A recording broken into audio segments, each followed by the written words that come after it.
تو یہ جو امام صاحب شہید ہو گئے کہ جتنی بڑے بڑے مسلمانوں کی آرگنائزیشن ہے، کیا کسی نے اپنے منہ سے کہہ دیا کہ ہم 1-2 کروڑ روپیہ اس کے گھر والوں کو دے دیں گے؟ اس کا ذکر ہی نہیں۔ ہمارے پیغمبر صلی اللہ علیہ وسلم نے کیا کہا بیت اللہ کو دیکھ کے؟ فرمایا تیری کوئی قیمت نہیں دے سکتا، انمول ہے تو۔ لیکن فرمایا سن، ایک کلمہ لا الہ الا اللہ محمد الرسول اللہ صلی اللہ علیہ وسلم پڑھنے والا تجھ سے بھی زیادہ اللہ کو عزیز ہے۔ چلتے چلتے ایک چھوٹی سی بات اور کہہ دوں، پتہ ہے کہ شاید کچھ بڑے مولانا ناراض ہو جائے۔ آپ نے سنا ہوگا پچھلے 15-20 دن سے UCC کے نام پر شور مچا رکھا تھا،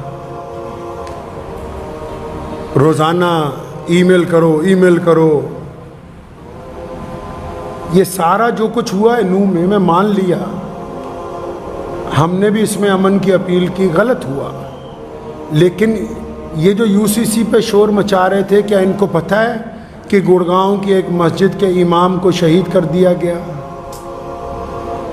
کیا مسلم پرسنل لا بورڈ کے پاس 2 کاغذ نہیں جو کالے کر کے لکھ دے کہ ہم تعزیت کا اظہار کرتے ہیں؟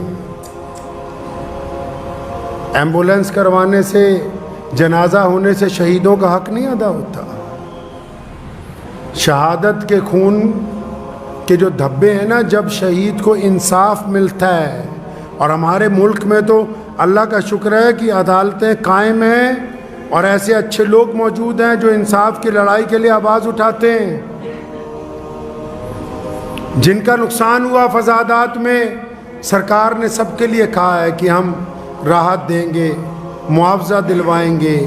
تو یہ جو امام صاحب شہید ہو گئے کہ جتنی بڑے بڑے مسلمانوں کی آرگنائزیشن ہے، کیا کسی نے اپنے منہ سے کہہ دیا کہ ہم 1-2 کروڑ روپیہ اس کے گھر والوں کو دے دیں گے؟ اس کا ذکر ہی نہیں۔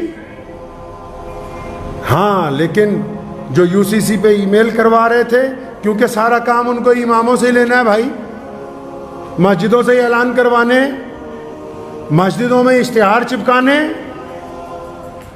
مولویوں کو ہی کہنا ہے۔ اور جب ایک مولوی کے ساتھ زیادتی ہوئی تو یہ سارے کے سارے چپ ہیں۔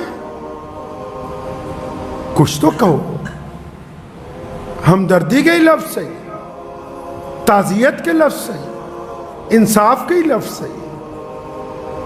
حکومت تو جو کر رہے گی کارروائی کر رہی ہے، آپ نے کیا حق ادا کیا؟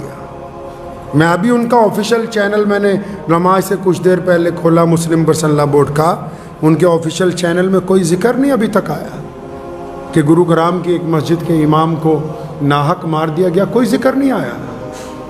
ہاں، UP کی ایک جو مسجد کا مسئلہ چل رہا ہے ہائی کورٹ میں، اس کے لیے 2 پریس نوٹ آئے ہوئے تھے۔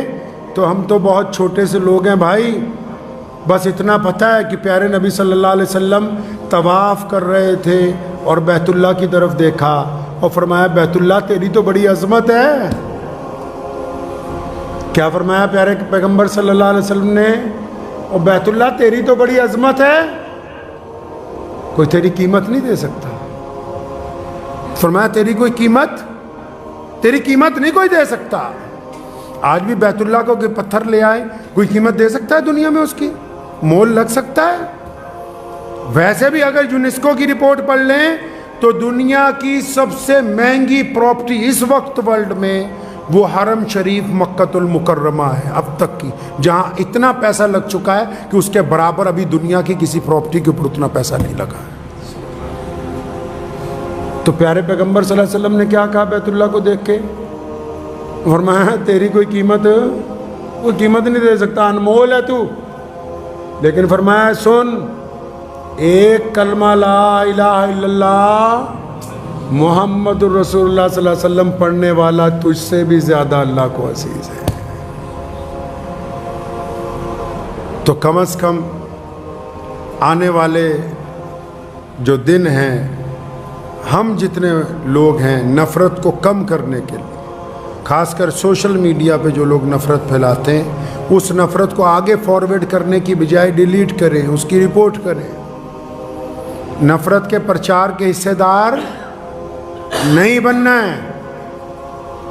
نفرت کے حصے دار نہیں بننا ہے. ہم محبت کا پیغام لے کے آئیں اور ہمارے دل میں کوئی خوف نہیں ہے, کوئی ڈر نہیں ہے.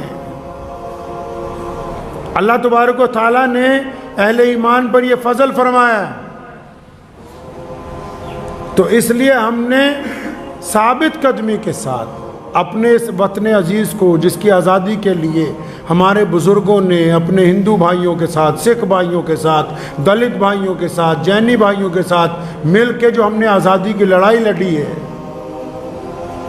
تو اس کی عزت کو برقرار رکھتے ہوئے اس بات کو ذہن نشین کر لیں کہ ہم نفرت کے بازار کے حصے دار نہیں بنیں گے. دعا کیجیے اللہ تعالیٰ اس پر مجھے اور آپ سب کو عمل کی توفیق عطا فرمائے. وآخر دعوانا الحمدللہ.